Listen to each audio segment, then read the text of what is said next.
Well, welcome to the journey. My name is Kevin Polky, and I am the host of The Journey. And as many of you know, The Journey is about stories of individuals' lives of transformation, how uh, inevitably, for transformation to happen, there needs to be an element of an obstacle or a struggle, that something uh, metaphorically moves from the caterpillar into the butterfly. There has to be some level of that struggle, some level of the obstacle that's in our life, causes us to face some type of uh, some type of metaphorical mirror, and that we see the areas that are undeveloped, that we may have been running away from, that we may have been avoiding, overcompensating for, shying away from.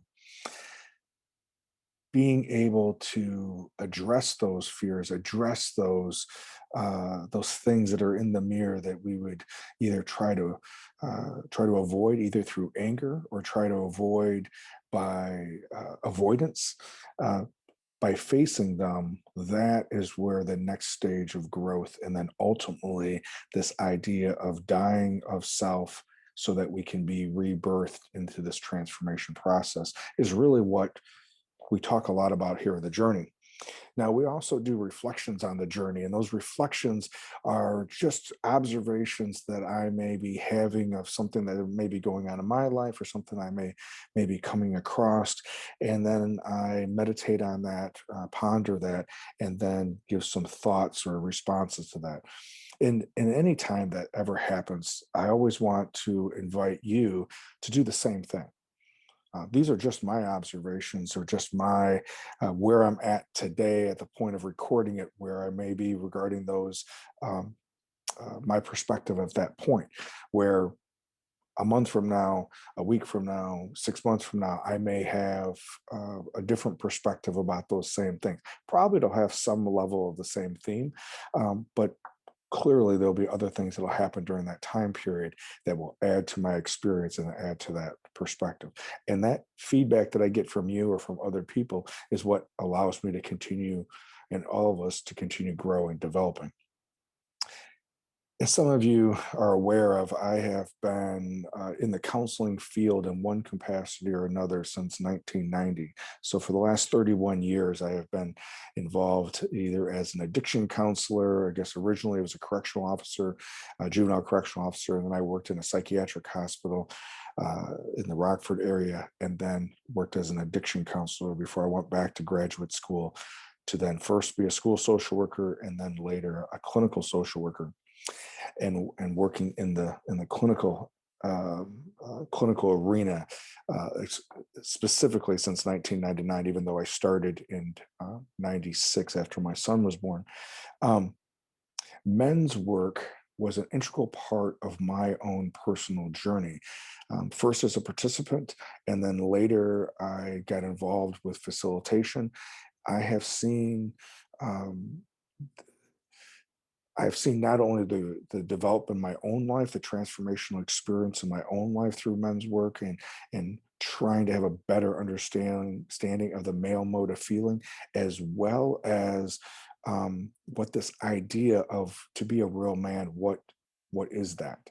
And what is the idea of being able to understand the masculine side of me, as well as the feminine energy that is within me, but most specifically for me, to understand that male mode of feeling, so that I can then be able to be present, not just for myself, for God, and then also for my wife, my adult children, for family members, for friends, for clients. One of the one of the things that, in one fashion or another, it seems to be a question that comes up, is what's the value of my life? Now, it may come out in different way of asking that. Maybe it comes out in a way of asking, what am I supposed to do? career wise, sports wise, activity wise. Where am I supposed to fit in? Who am I supposed to be with if it comes to from an aspect of relationship?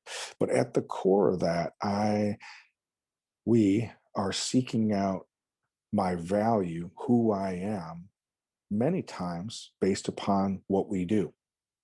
This idea that we discover or it unfolds that as the people around us reflect back to us um, how we are valuable in their life, it somehow reflects back to us how we may be of value.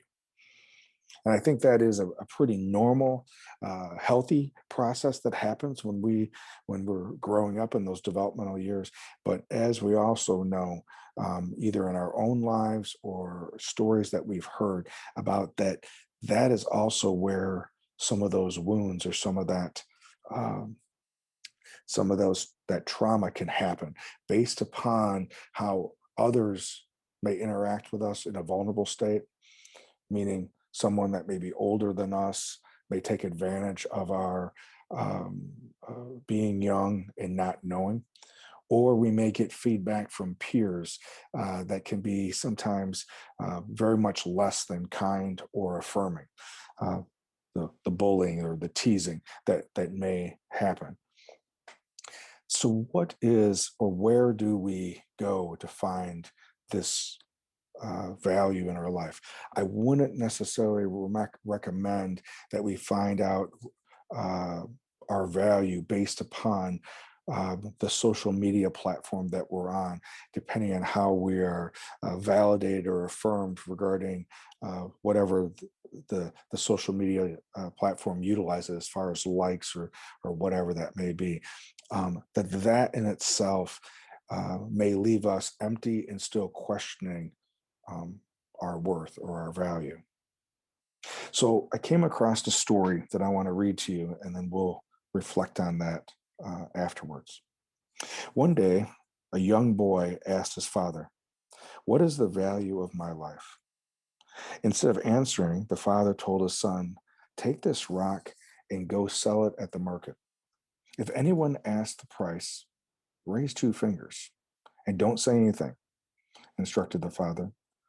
The boy then went to the market, and a woman asked, "How much is this rock? I want to put it in my garden."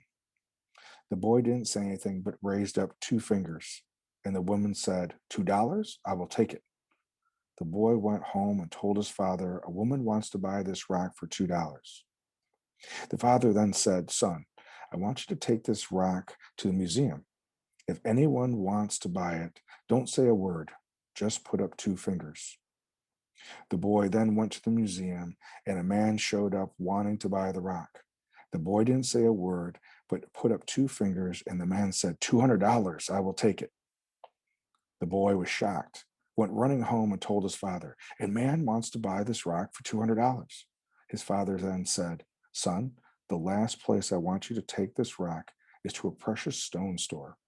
Show it to the owner and don't say a word. If he asks the price, just raise up your two fingers." The son then ran to the precious stone store. He showed the rock to the owner. "Where did you find this stone? It is one of the rarest stones in all the world. I must have it. How much would you sell it for?"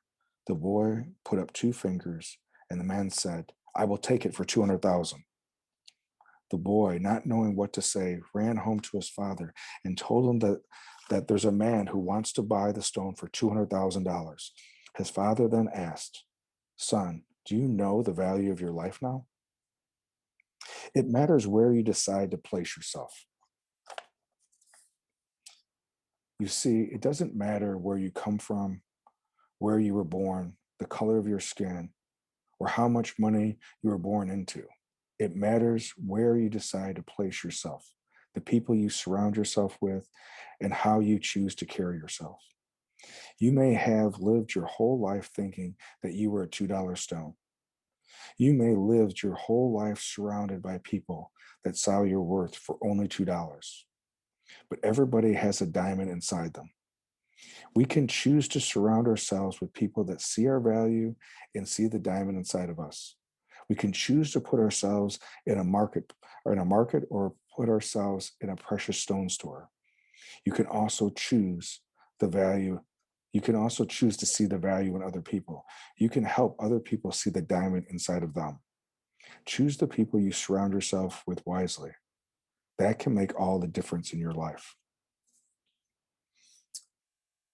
When I reflect on that story, since I first heard it, um, I think of um, individuals that may have come from a family uh, that that one there could have been dysfunction in that family, either with alcoholism or drug addiction or abuse, violence, poverty. Um, that what life was reflecting back to them might have been they were less than. How uh, another another person might have been born into a family where that there was an expectation of what you could do, that that all along that there was this diamond within them, that they, along with their community, along with their circle, was going to help uh, process this precious stone and then polish it into the diamond as they became an adult. Either way, regardless if it was a family that recognized, a community that recognized the precious stone within the person, or a community or a family that did not mirror that back to them or show them, that does not take uh, away the value of the stone that's within all of us. That it is within us to believe that what if it's true? What if that precious stone is within me? What if the story is true that within all of us is that precious stone? In Christianity and within other major religions, that they will refer to as that we are created in God's own image. That this idea that we are created in God's own image is also aligned with this idea that that precious stone lies within us. That because in our society we have created God into our own image, somehow along the way we have distorted that we're not good enough or that we have to do certain things to be worthy enough for God's love. But what if that precious stone was created within us at the point of conception? What if that story is true and that our responsibility through our life is to develop into and let that precious stone emerge through um, the things that are covering it up?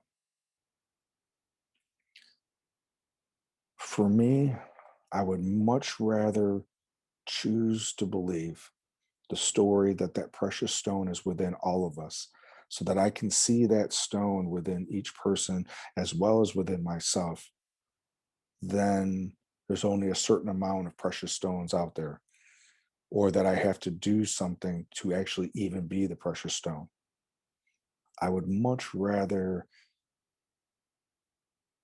follow the story and invite you to follow the story that that precious stone was the gift that was placed within you, that you didn't do anything to receive it. It's just your responsibility to cultivate it, to polish it, and challenge the thoughts of if you brought that stone to the marketplace and it's only worth $2. Choose to seek where your stone is valued, the precious stone store. Each one of us, it'll be a little bit different, but it'll very seldom have to do with a dollar amount. As always, thank you very much for listening. Please share this story and please comment if there are any thoughts that came to you as you were listening to this story. And I look forward to being with you next week.